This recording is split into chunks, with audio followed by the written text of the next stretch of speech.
Аты жөніңіз кім? Салих Айтақын. Күйеуім Мұхаммедтің атында 400 тұяқ қой бар. Документ заңды. Осы Ақсеңгір ауылына тіркеткенбіз.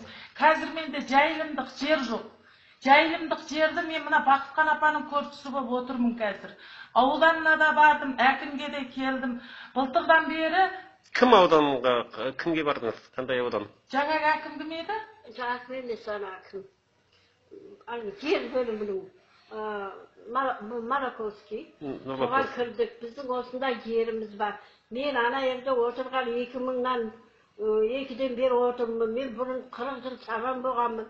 Сол жерге маған жайылым жерге 5 гектар жер маған босатса, үйімнің орны қорым да бар, қойым да бар. Мен 10 баланың анасымын, 50 жанмын бір үйде.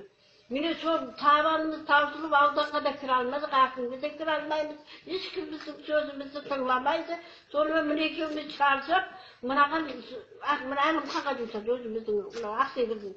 Жұмсап еді, бұл саған жерді беріп тастадың, сен өзің алмадың дейді. Жері жаңағындай, біреудің атынан.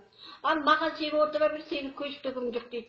Түрпектіп байлардай қайрат деген көшті деп жылдағы ретінде көшпеймін дедім. Үш жерден таптап таста, трактормен лақтырып таста, бала шағымның бәрі туып өскен өшкен. Көшпеймін деп, біз әр талас тартысып жүріп, шаршап жүрміз қай.